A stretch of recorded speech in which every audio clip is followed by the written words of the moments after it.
Miren Oka. She is the founder and CEO of Oka Aquatics Swim School here in South Florida.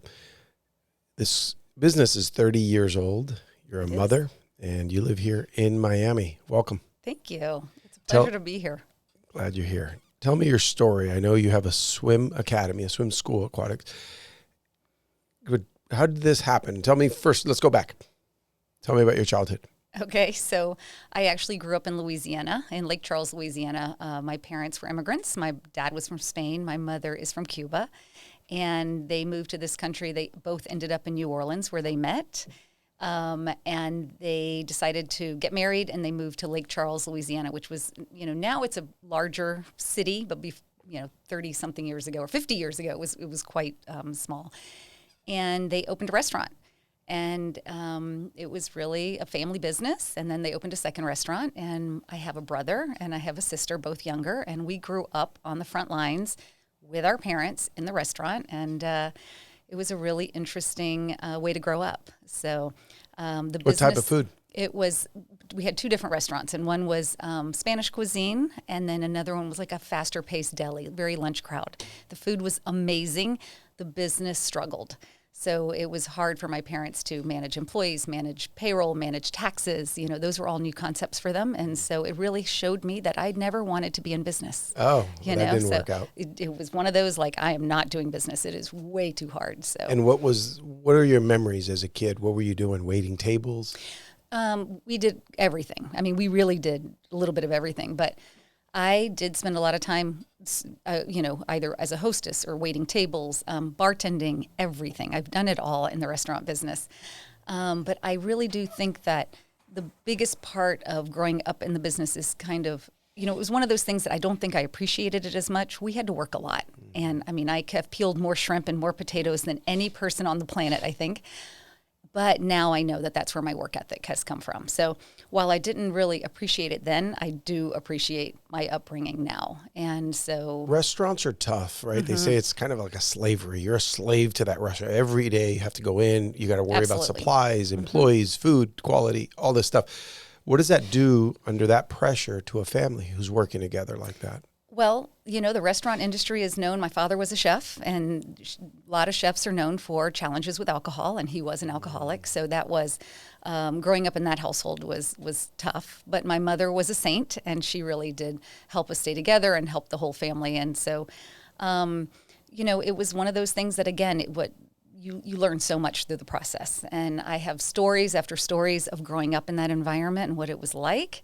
But ultimately, I do think it made me who I am today, which, if something needs to get done, I give it to me. We can get this done. So what about your siblings? Are they the same way? Pretty much. Get that? It's really funny because my sister owns a business and my brother actually works with Oka Aquatics now. So yes, and very much so. It's just whatever needs to get done, we get it done. So you develop that work ethic. Do you think that's something you're born with, or you developed it through what you had to do in the restaurant? I think it's a little bit of both, but I think it's more environment. I think it's you're in, what's around you and what you have to do. And I don't want to say the word survival because it was not that tough, not like that, but it was, so we were the immigrant family in a small town in Louisiana in Lake Charles.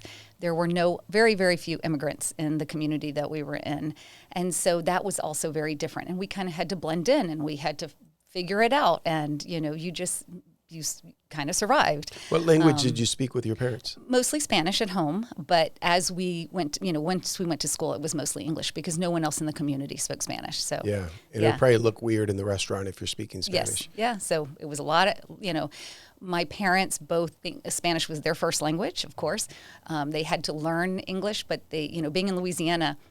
I just remember so many times people making fun of their accent. Oh yeah. And all my friends when I was a kid made friends of my parents' accents and, how your house smells and, just all those things, especially with people who are different. So I think I've embraced diversity and being different. And I think being different is a really, it's good. It's really good. So how boring would it be if everyone was identical? Absolutely. I have memories as a kid.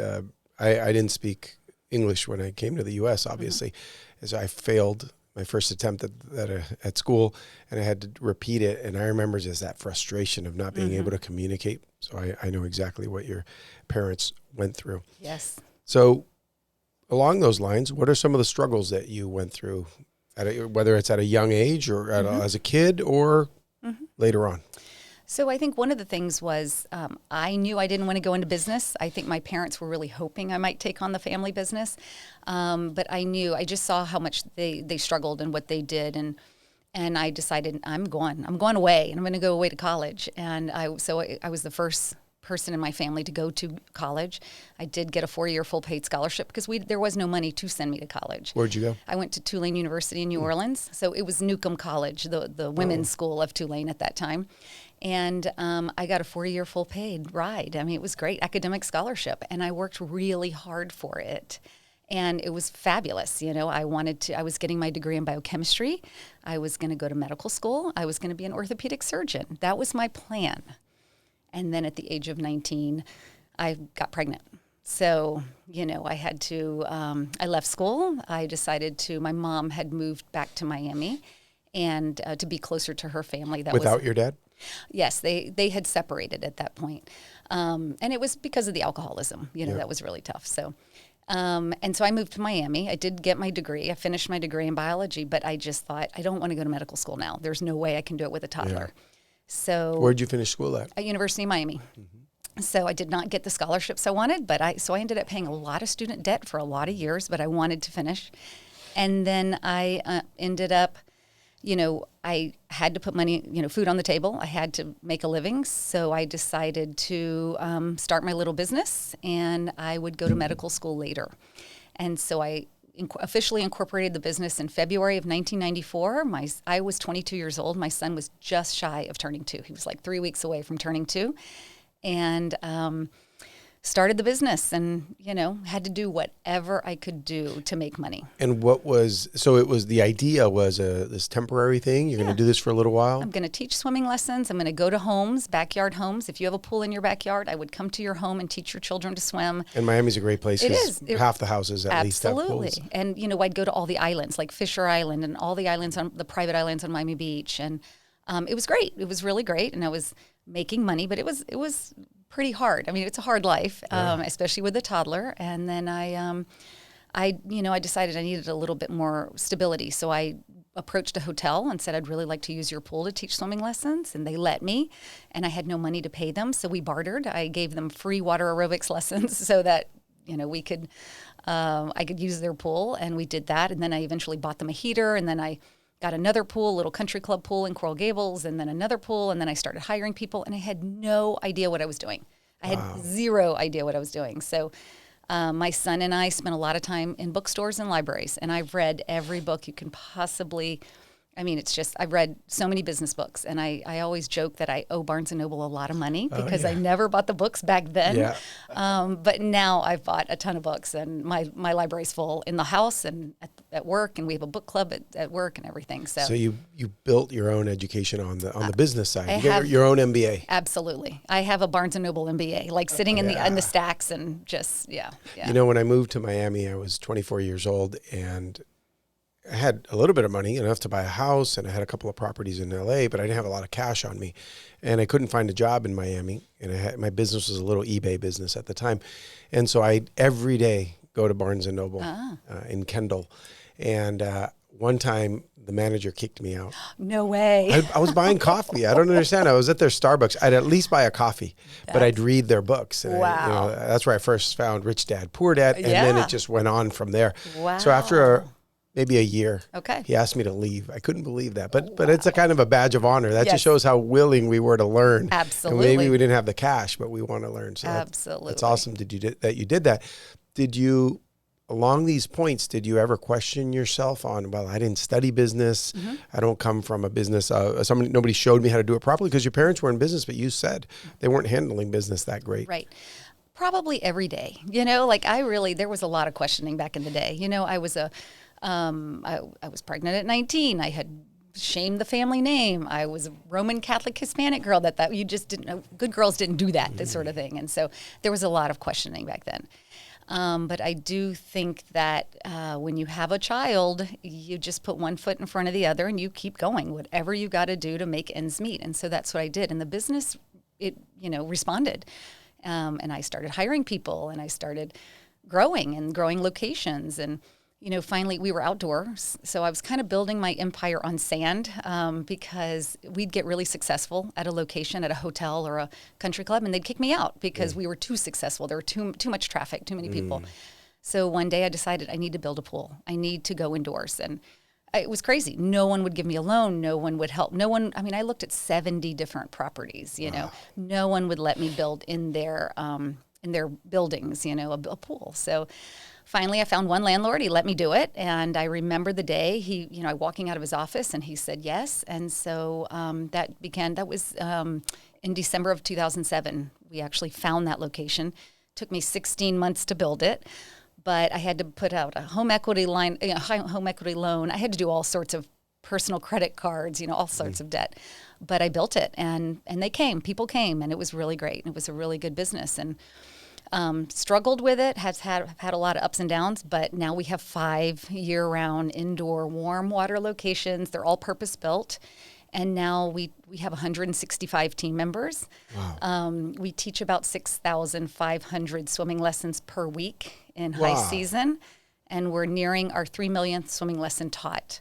And I never went to med school, so it worked out. So you don't regret it, right? I don't regret it at all. And the ride has been, a lot of people say it's been a roller coaster. And we like to say it's been waves. It's just been really crazy waves. And we're good surfers. We just surf. And sometimes there are a lot of ups and downs. But what are some scary moments once it's scary that you had to take out debt, build your own first pool. The first one's the worst, I'm sure, is the hardest. Definitely. After that, you cookie cutter and you learn some things. Yeah. But tell me some moments where you were scared as an entrepreneur where you might lose it all. Oh my goodness. Well, during construction, it took 16 months to get we did an interior renovation of a warehouse. I had no idea what I was doing. I had never done anything in construction. And so now I'm doing a $700,000 project, basically. And it was in the middle of the project, the city shut us down and said we were in the path of an airport, the Tamiami Executive Airport. And if a plane went down, we wouldn't be able to, it would not be safe for the children in the pool. And we just thought, oh my goodness, but all these businesses are here. What do you mean? So we actually had to fight. We did have a letter from code that said we were allowed to be there. So that was one thing. It was a hurdle. But shortly thereafter, my contractor, I hired I had no experience with contractors, and hired a pretty small firm contractor, he and his son. His son was a supervisor, and within a few weeks of each other, they both were diagnosed with cancer. It was pretty tragic. Yeah, and so they're suddenly off the site now, and I'm there, and I have no idea what I'm doing, and they're still working. They're the people on record, but it was just crazy. And I remember being there one day, and I'm talking to one of the subs, and the ceiling tile sub came out, the owner, and he was on scaffolding and he was checking something, and he fell from a height of 16 feet into the pool head first. Was there water in it? No. And so, I had to jump in the pool, and I provided inline stabilization. I'm a certified and trained lifeguard, so I knew what to do.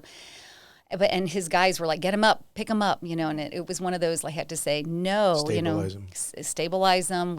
Get my phone, call 911. This was a long time ago, go to my car, get my CPR mask, get my first aid kit. He wasn't breathing? He wasn't responsive? He had labored breathing. And so we ended up calling 911. I had to walk one of the gentlemen through how to call 911. And we just got so lucky. There was a warehouse in our building where Miami-Dade Fire and Rescue had storage, and there were guys there, and they ran over.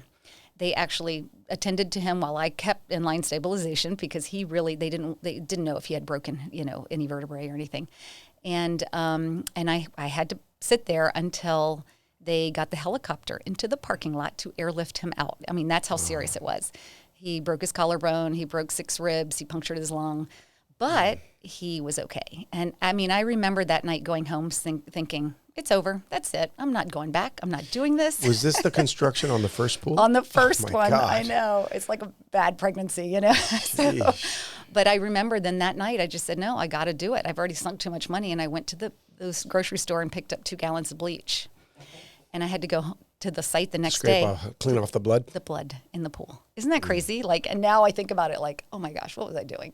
These are the things that the average person who's not an entrepreneur can't imagine. Because an employee, typical employee might think, well, that's not my job. Get a cleaning crew. You're an entrepreneur. Everything's your job, especially at that point, right? Right. Absolutely. And so that pool finally, 16 months later. It got open. It's open and it's great. It's still there. We still have it. It's out in West Kendall. It's that same one from 2007? Same one from. And you still rent the space? We do.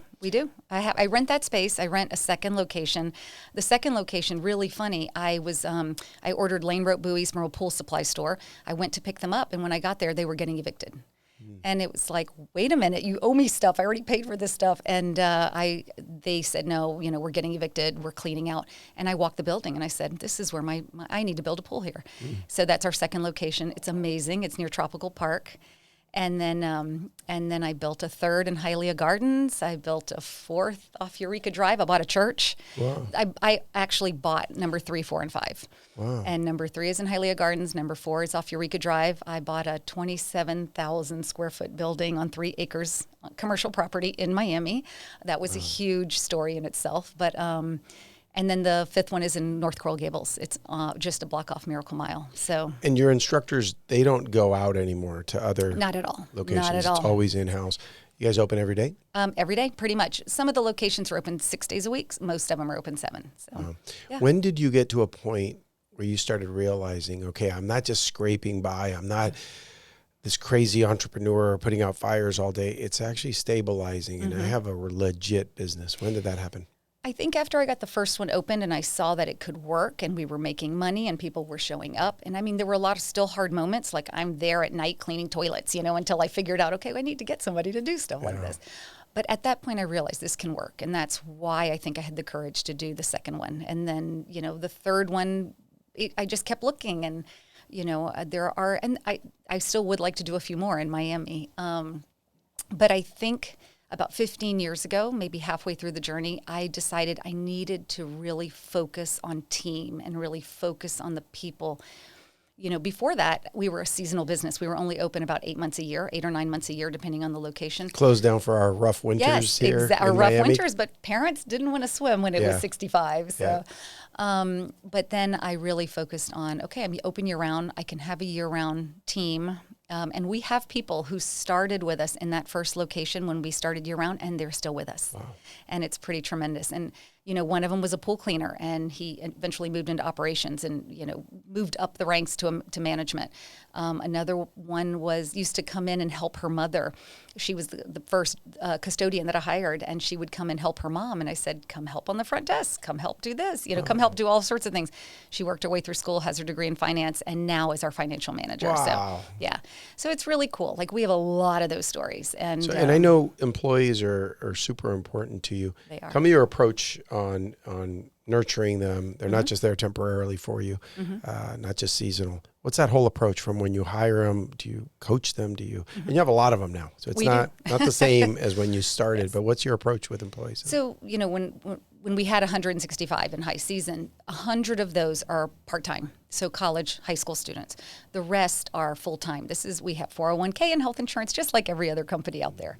But we are very much about educating people. This can be a career, because so many people come to us saying, I'm just going to do this for a little while I work through school. They work with us through high school and college. They get their degree, and then they go off into the real world and work their real job, and then they come back. We've had a lot of people come back to us. And so what that means is, they come back and they are kind of evangelists. They talk about what it's like in the real world, because the culture, we're really big on culture. We're really big. Our culture is all about service to our customers, and our primary customer is our team member. Because if they're not happy, they can't Trickles turn around. down. Oh, totally, 100%. Yeah. So, and we're all about relationships. I mean, relationships are super important to us. At Oak Aquatics, we say we probably don't have the best swimming lessons in Miami, but we do have the best relationships with our team. our team have the best relationships with our customers and with our swimmers and our families. And that's really important to us. So we have a mentorship program. Who's that for? The for the team, employees? we call them team members. So yes, for the team members. And who mentors them? Each other? Each other. So the leadership team have team members that they mentor, and it's not somebody to help them learn how to do a better backstroke. It's somebody who can help them like with life. A lot of these people who come to work with us, it's their first job. Wow. So we're teaching them about you have to punch in and punch out every day. You have, the things you have to do for work, but then also, hey, I know you go to FIU, finals are coming up. Are you ready? How do you feel? Are you working too much? Are you working enough? That's what a mentor does. And do these young people know they're being mentored? Is it an official program? It's an official program. It is. And do they choose to be in it, or are they all in it? They choose to be in it, but all of them are in it. I mean, honestly, all of them are in it. They can actually choose every semester. They can say, I don't want this. I'd like a new mentor, please. And we encourage that because you can get experience from different mentors. All the flavors. Absolutely. And we have a theme per month, and in January, it's, the Dream Manager. We talk about, it's a book that we read together, and it's just, what are your dreams? What are a list of 100 dreams? And, most of them can come up with 10 dreams. And we're like, no, you need 100 dreams. So you can't go after your dreams if you don't know your dreams. And February is love languages. We do the love languages with our entire team. Every month has a theme. And so we do that as a mentorship team. And I think it really helps build the culture. And then also it's, leadership development. We want the people who are coming in. I did a group interview last night. And so we interview people when they come to work with us a couple of times before they actually get to me, which is in group interview. And that's their opportunity to interview me. And so I kind of give a little discussion, about 45 minutes, and then they get to ask whatever questions they want. And my goal is that while they are with us, whether they're part-time working 4 hours a week or working 40 hours a week, they need to learn as much as they can while they're working with us, whether it's in financial literacy, it's stress management. We have all those opportunities for them to learn. So. And when they're asking, that's interesting. So there's this final session where they're asking you questions. It's part of the interview process. Can you tell what they're like from the questions they ask you? And is that ever where you can realize, well, this one might not be a good fit based on that question they just asked? Yes. And you can also see if they're texting under the table or if, that's a big no-no. If they use foul language, if they're, because we work with children and families. We work with children and they better not be texting. They better be looking at that kid in the pool and helping them. We have a lot of different things that we can see. When they come on, we have all sorts of different ways to see if they're going to be a good fit, and it's not the same perfect demographic every time, but we really do have a great team. At the end of group interview, they're usually like, "Sign me up." They're excited to let's be part of the go. team. Yeah, and I actually have a slide that says, "Are you in?" And here's a QR code you can scan if you're in, and if you're not in, it's cool, it's okay. This is not for everyone. And I also do tell them, in the middle of the interview, close your eyes. You can think of a friend that you have right now that this would be a terrible job for them. They would hate it, and they all laugh and because I want them to understand this is not for everybody. So, yeah. So what's a good candidate? What qualities do they have? So they don't have to know how to swim. Really? Yeah. I'm really good at teaching swimming, but I'm not good at teaching a person to be positive and happy and hard worker, work ethic. That's really, by the time they've come to us, a lot of those skills are already in or not. Now we can help enhance those, and we can help grow, we can really grow them, because some of the people who come to work with us haven't had the advantage of, maybe it's somebody showing them how to work hard or what to do or what's expected at work. And we can help with that. And we can teach them to swim. Like, that's a no-brainer. But so I hear this all the time from entrepreneurs, and you and I have a lot of entrepreneur friends in common.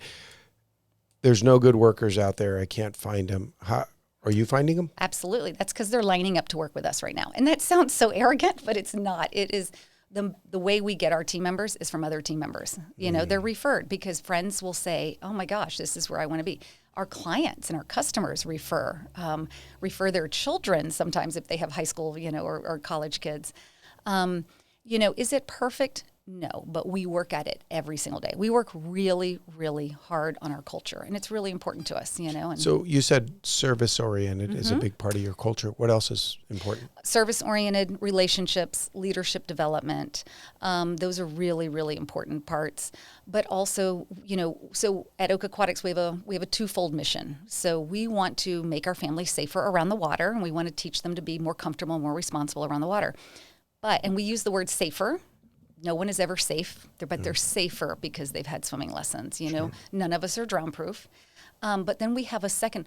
We can't expect our team members to be able to deliver that service if they're not well taken care of. So the second part of our mission is to grow our team under this framework of environmental and social responsibility so that we can grow the swim school in a sustainable way and make a bigger impact in the world. We make a bigger impact by providing life-saving skills to a lot of families in South Florida. But we also do a lot of environmental and social causes in our area. And I'm sure that young people probably love that. It. It's very attractive to them. It is very attractive, and it's also very refreshing for them.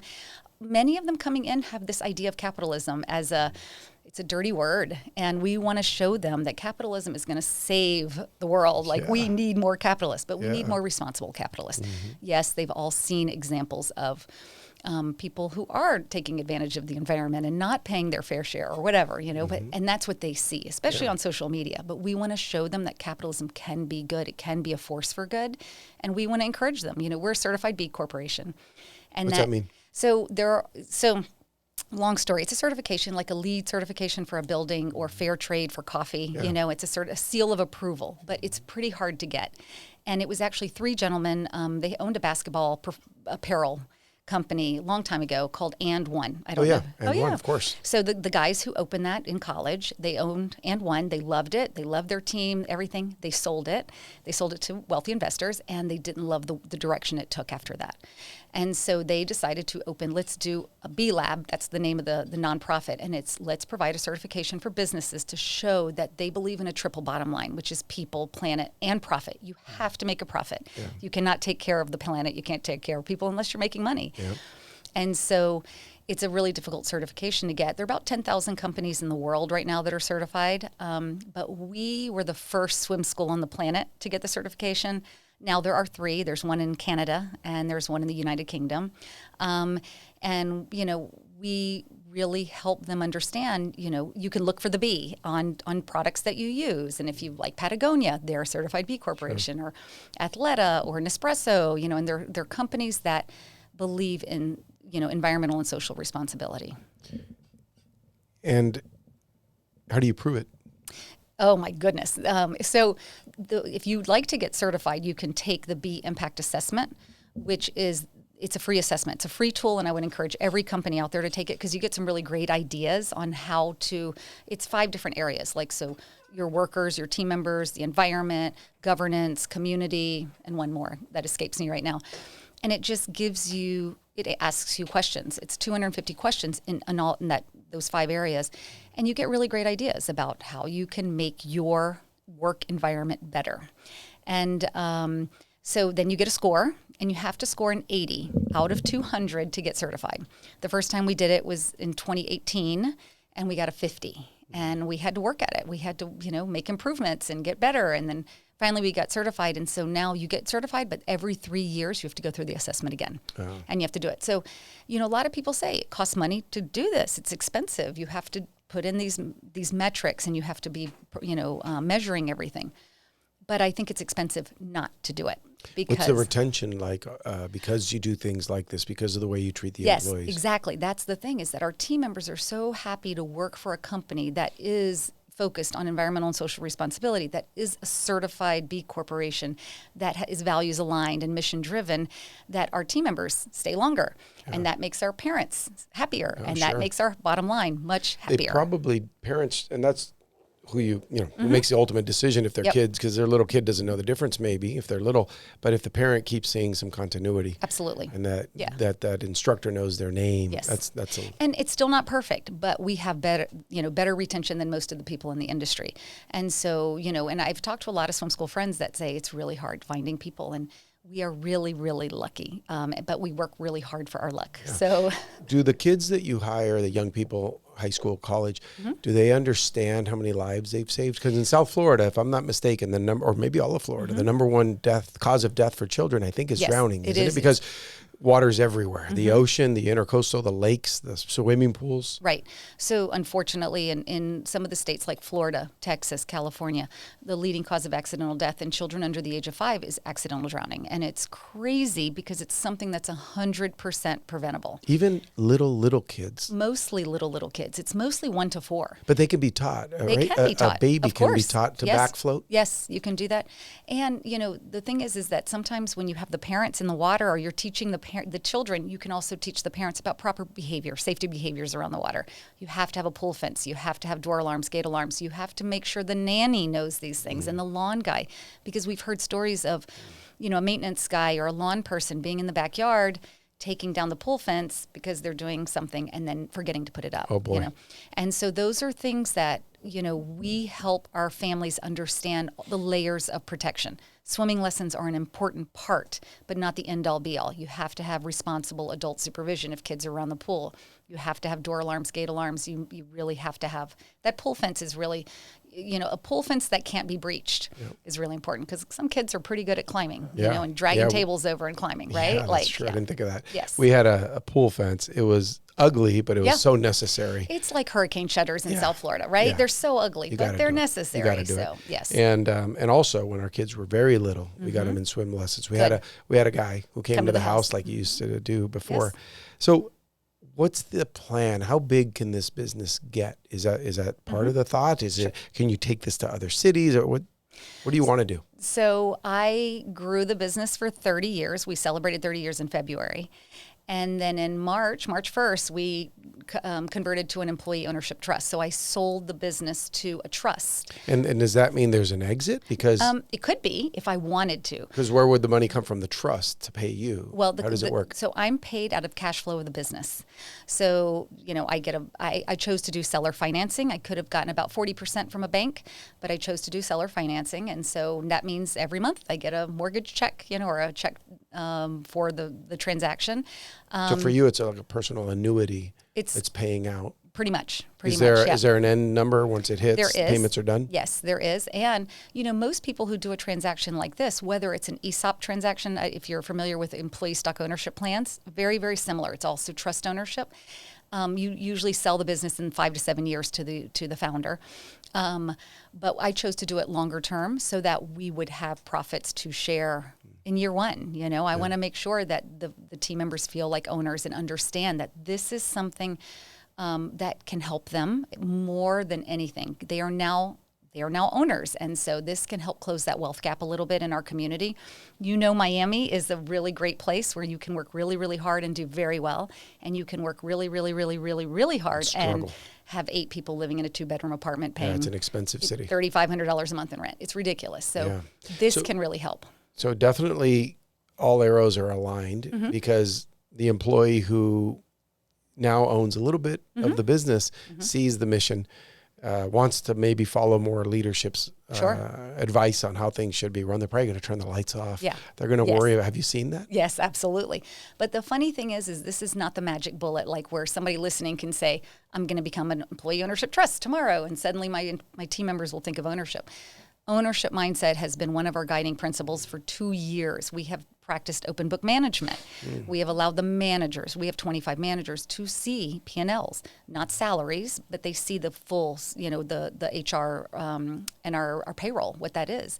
They understand, how much we pay in payroll. So, this year we'll pay about $5 million in payroll. Wow. And that's crazy, that fuels the economy, I mean, if you think about $5 million in our local economy, that's huge. Were there any surprises when you opened the books to some, because I've heard before where they question the employees and they say 12 million came in. What do you think the owner made? And they go 12 million. Yes, exactly. They forget about the paycheck, the rent, all the expenses. So I think because I have the benefit of reading a lot of books and I've seen a lot of those challenges and I've heard those stories. We started at the very beginning and we did a lot of education on personal finances. On this is your check. This is where your taxes are taken out. Now you have your rent, your mortgage, your savings, your this. A company is different. They make this much. They have these expenses. This is their profit. This is where they pay taxes. And we talked about taxes and how big that can be, especially with an S corp. Yeah. I had 9 businesses when I did this transition. And so it was really eye-opening for them to see. But you're absolutely right. If you don't show the books, sometimes they think you're making a lot more than you actually are. It's all mystical to them because we don't teach money. We don't teach young people how to manage money, how businesses work. They just hear, oh, Amazon makes billions, and that's all they know. Right. They don't understand the little guy, the little girl who has to struggle. That is selling on Amazon or that is doing whatever they're doing to try and we have a lot of parents also that sit in the lobby and do the math. They have the calculator and they're doing the addition, but they're not doing the subtraction. Yeah. And they don't see what we pay. And we do, try to pay living wages for our full-time staff. And we do all these extra fluffy benefits. I call them the fluffy benefits, but it's really hard. And so we've had a couple of clients try to open swim schools. It's been really interesting. Because if she could do it, I could definitely do this. Yeah. And what's happened to those? They're not around anymore. So it's been interesting. It's a lot of people want to get to where we are today, but do they want to do what we did to get to where we are today? Because they're not going to be bleaching the bottom of a pool to take blood out of it. Right. That's interesting. I had. And I hope that clip doesn't show up anywhere. That sounds so. I hope it does. I've had employees in the past, not in the last. I sold my company, but in the last decade, I didn't have it. But early on, where they thought, "Oh, I could do this." And I remember thinking, man, I wouldn't do this again. Now that I know how hard this all is and to get some clients and to start selling a few $1 million. And I always thought, if I had to start over, I'll do something else. I'm not doing this again. Now that I know how difficult it was. Yet some of these folks thought, oh, piece of cake. Yeah. And then I'd hear back from all my wholesale clients. Oh, so your old employee contacted us and thought it was going to be this easy, and it never worked out. That's interesting how it's so much work. But this what we have developed now with the employee ownership trust is it's not an equity share. So I sold the business to the trust. The trust owns the company, but the employees that qualify are the beneficial owners. So as long as they stay working at Oak Aquatic Swim School at the end of every year, all the profit that is left is split up amongst the owners, the co-owners. So, and if they walk away, they walk away. They don't get, they get what they've made until that point, but that's it. But it's kind of a built-in bonus. It is. That's guaranteed based on profits. So it can't be taken away in the sense that, well, we made an extra $500,000, we could split it, but we made a decision not to. Right. No, it's written in the rules. We have a board, so we're going to have, the governor, if we need to replace a dehumidification system or we need to do, now we have reserves and we have other plans for that. We have, when we set up the trust, we also said 10% of profit will go to this account and 10% of this goes to this, to plan for the future, to plan for another COVID, to plan for who knows. What happened during COVID? I was in a fetal position in my office on the ground on my yoga mat for several nights in a row. I mean, it was pretty tough. We were closed for 3 months. But we did get PPP. We didn't get it at the beginning, but we did get PPP. And we basically, we weren't just going to give our team members money to stay home. So we had learning. We did personal development. We did leadership. We brought in speakers. I called everybody I knew. I called CEOs of companies and said, can you talk to our team? And we did a lot of development. Yeah. And I think it paid off. I mean, we had probably 99% of our team members come back, where a lot of people were losing team members during that time. Especially everybody during that time was poaching everyone's employee. Remember how hard it was right after COVID, the big hit? Yes. And then it was hard to keep anybody. Yeah. And you had high retention. We did very, very well. We really did well. But I mean, we paid people to learn German. We paid people to, as long as they wrote a report on it, it was something that was going to help them in business, but also in life. We are very big onto the skills we're teaching them are not things that are going to help them 100% at Oak Aquatics, but they'll help them be better citizens. They'll help them. We have a huge Register to Vote campaign, and we do provide PTO for people to go and vote. We get really excited when people become U.S. citizens. We have a big old party, and which is common in Miami. Yes, it is. A lot of people don't know that. Yes, but out of right now we have 50 co-owners. We call them co-owners. We don't call them employee owners because we don't use the word employees. And we have 50 employee owners. 70% are women.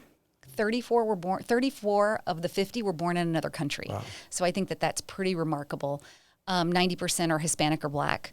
And those are all just great numbers, and really these are the people that we want to help add money in their pockets because they're going to fuel the economy. They are spending money in Miami, and they need to because it's an expensive town to live in. Yeah. And it's interesting. You have a very, although you've grown it quite a bit, you have a very local business. I do. Right? I do. Everything you do, your vendors are probably around here. Your customers are all here. Yes. Your employees, there's no remote much, right? No, If you can, a handful, but back end, back office. Right. It's funny because that one team member who was the pool cleaner, when we hired him, and he's been with us 16 years, he's kind of semi-retired and moved to Spain, but he still works with us, remotely. So it's a very local business. Yeah. And do I want to grow to Georgia, Alabama? No, I really do want to do a few more though in Miami, and it's not my business anymore. So if they decide, it's a 1,000-year trust. Who knows what they're going to do in 50 years or 500 years? I don't know. Like how long this is going to go on. So that's interesting. But if someone is listening, and most that listen are business owners, if they like what you're talking about, these core values, what you're doing with your employees, and how it really does make a difference locally and in their lives, and then we never know the later impact, because if you take care of an employee, they could later get married, have kids, and now those kids are better off. I mean, it feels really good, and I love that. So if I'm someone running a business and I don't quite do it that way, but that gets my attention, that makes me interested, what are some steps that I could take to make my company more like that? Yeah, I think, one of the most important things is to take care of the people who are taking care of the business. I'm not teaching all these swimming lessons, but it really, if we take care of them, they will turn around and take care of the customers, the swimmers, the families. We have our core values. I think it's really important to have core values. We talk about our core values all the time. We have guiding principles. We talk about them all the time. We call it constant gentle pressure. We talk about the same things all the time, so that they are getting it. They're getting it. But we ask them for, one of our core values is always learning. And that means we want feedback from our families. We want them to tell us how we can be better. We want feedback from our team members. So once a month, they'll get a text message on their phone. So it's a link to an anonymous survey, and it's super quick. We use the Gallup Q12 questions. Someone at work cares about my development. Or I have a good friend at work, because we've seen that if they do feel that somebody cares about them, they have a good friend at work, they're going to stay longer, so we work on those things. We're very intentional, but then we also provide a lot of feedback. We say we're a feedback-heavy environment, and we tell them we're going to give them lots of feedback. Feedback is a good thing. It's not a bad thing. If we're not giving you feedback, we're probably looking for your replacement. Yeah. But we tell them all this in group interview, so they know that, and then we just keep repeating it and keep building on it. I think anybody who wants to look at, how to treat their team members, we're so different, and that actually is one of our team member mantra is we are different and we make a difference, because we do make a huge difference in the community with our children and families, with our team members. And we want it so that in 5 years, if they leave us today, when they come back to us in 5 years with their own children, or with a family member, that they say, "Oh my gosh, my best memories.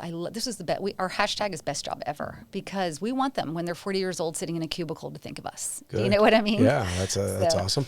Yeah. So, a lot of entrepreneurs have good ideas, and they could have picked some up during this conversation, and they come back to their team with, "Hey, I got this new idea. We got to execute on this," and then you check in 3 months later, and they're not doing it. Mm-hmm. And it's okay to change and find new ways of doing things. But how have you stayed so consistent executing on these things? Because you said we give feedback. Well, what if the manager stops giving feedback? How do you maintain this wheel spinning? Mm-hmm. I mean, your culture is a reflection of your leadership. So it comes from the top, and you have to be available. And if I want to be the absentee leader, then I need to have somebody in my place who is doing this. And are you the absentee leader? I'm not. I'm still there. We practice EOS, so we operate on EOS, and so I'm there. Operating system. Yes, yeah. And so I'm there every Tuesday for level 10 meetings. But I do have an extraordinary team. Someone in operations, someone in learning and development, somebody in HR. And they're a really great team. But the decisions we make at our level 1, at our meeting, they cascade down to our other meetings throughout the week. So we are a heavily structured meeting. We have a really strong meeting rhythm because that's how we get the information out. And we have a weekly level 10? Weekly level 10. We have daily huddles with our team. Really, really important to us because it gets, all the stuff that we're doing, we're also communicating that to the 16 or 18-year-old who's working with us. That must be, you imagine if we were 16 or 18 and we could be an employee of a company who runs on EOS, that would totally change our perspective on organization and structure. Because I think back at 16, 18, I didn't have any organization or I didn't know how anything worked. I was always confused about how the world worked. I think you're just that. You're not even intentionally doing, you have to do that to run your business. Right. But I think the education that gives people must put some structure in their life. Yeah. We want to be the best first job anyone. We want parents to say, I want my child to work there because, we have time management webinars and we have stress management and we have financial, we practice, we use different Smart Dollar and we use different $1. It's a budgeting app on their phone. And we don't know how much we don't know the money that they're, what they're putting in there, but we know that they're using it. We see engagement reports. That's their own personal finances? It's their own personal finances. Yeah. Because a lot of them don't understand if you buy that sweater on sale, but you don't pay it off for 17 months, you just pay triple, or more, So we talk about interest rates. We talk about, just all these things. It has been interesting teaching the team about, how they're buying this business and how the principal they're paying and the interest they're paying and what's tax deductible and what's not tax deductible. We go through all of that with our management team so that they understand. I love it. Yeah. I wish all companies ran the way you run yours because that would change this planet. Would you say you have grit? It's one of my core values. It's one of my core values. It is, service, health, and then grit, growth, and gratitude. Grit is huge for me because it's the only way that I was able to survive. A big part of grit is consistency. I'm very, very structured, Some might say I'm boring that way, or routine, but I do like the routine sets you free. Vern Harnish, I think, says that. Because I think that's the way I've been able to get done all that I want to get done. So the business is very structured. You're running on EOS. People know what's next. They know what the problems are because there's an issues list. Accountability. So huge on accountability. So in the business let's touch on that. How do you structure accountability if you're not overseeing every aspect? I'm working right now with a friend of ours, management team. And I'm helping one of them with accountability because they have an issue not holding their employees accountable and then just picking up the mess for their employees. Okay. How do you structure accountability within the organization? Well, without being like a mini commercial for EOS, I do think that's the beauty of EOS is that you have a level 10 meeting, you have an agenda, you have your rocks we do it by semester. And it's there in black and white. And at every meeting, you have to say, I'm on track, I'm off track, or I'm done with that, And if you're off track and you're off track a couple of times in a row, it's okay, drop it down. We need to talk about this. Why isn't this getting done? What support do you need for this to happen? Is it something that we can help with? Is it something that you're not doing? So, but we are very open and honest. And that's also another, tool of EOS is we really do have difficult conversations. We are wonderful and fun and have great relationships and are very, I think it's Brene Brown says something like to be clear is to be kind. Oh, 100%. We are very clear. We are very clear. You know where you stand. Yeah, because what favor are we doing to somebody? Right. If we just keep hiding their bad things. And then we go home and think bad about them. They're horrible. Why don't they get it? Exactly. Because you haven't told them. Right. Talk to them about this. Right. But your wife might know. Your people. Oh, everybody hears it except for that person who needs to hear it. I think a lot of people who are nice fail on that part because they don't want to hurt someone's feelings. But instead they live a frustrated life because they don't share, hey, we got to have this difficult conversation. Yeah. Absolutely. What are some of those? So in the business, I know you're structured. Tell us about you. As an entrepreneur, as a mother, how have you lived your life with routine? So I have a very structured, I'm vegetarian. I have a very structured diet. I have a very structured workout routine. I need that time. I remember in the early days, even, 15 years ago, people would say, you need to go, did you work out today? You need to go run. You need to go work out. They'd say that to you? Yes, because they could tell if I was not happy, it was usually because I had not had my workout that day. But it just helps. I'm a nicer person when I have my structure, when I have my learning. I love listening to audiobooks. I love listening to podcasts. I love all of that because that's where I get ideas. And that's the only way the business can get better is if I'm helping myself get better. So I am a big fan of, and we actually talk about this in our manager in training, is put on your own oxygen mask first. Mm-hmm. Yes, we practice servant leadership, which is serving others, but you can't serve others if you're not serving yourself. You can't lead people to a place where you haven't been. You can't, if you're not taking care of yourself, you're not going to be very nice to work with. So we really do talk about, how they're taking care of themselves. We have Oka Fit, where we work out together and they do different things. We have 14 people are going to climb Pico Duarte in Dominican Republic in December. So, nice. We do a lot of those things together. What do you do to work out? What kind of things? Well, right now I'm climbing a lot of stadium stairs because preparing for that. I'm leaving this and heading to the track, and we're going to do a workout this afternoon. I do, I have a little gym at home. I work out at home. I used to run a lot, struggling with some plantar fasciitis right now, but I would love to get back to that because that is just so... It's just so easy to go off and go on a run. But there's a really good book. I've run a lot over the years. It's called Running is My Therapy. It's by a couple of contributors to Runner's World magazine, I believe.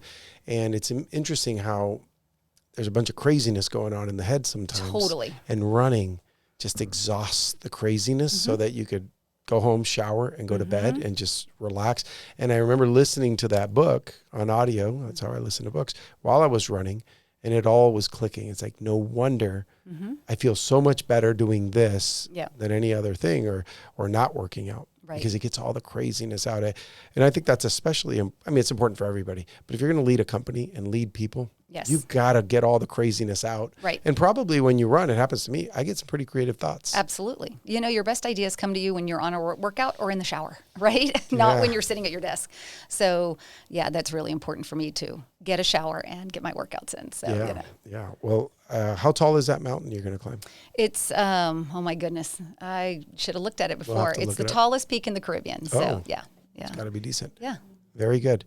Anything else you want to share? Where can we look up about the school if someone lives in South Florida? Sure, absolutely. So we're on Instagram. We're okaquatics.com. It's all together. OCAQUATICS. It's an unusual name. I never would have named it Oka Aquatics had I known I'd be doing this 30-something years later. Right. Remember, this was just temporary until I went to med school. So there were no websites. There were no websites back then. But Instagram, we're really big on Instagram, social media, and then they can follow me on LinkedIn. Awesome. Miren Oka. That's Miren Oka. Is that a Spanish last name? It is. It's from the Basque Country, from the northern part of Spain. That's what it is. Yes. Awesome, Miren. It's been a pleasure. I've known you for a few years, but now I know you a lot better. Absolutely. So I'm glad you're here, and I'm glad you're doing what you're doing, and I hope you continue this for another 30 years. Great. Thank you so much. I appreciate it. This has been fun.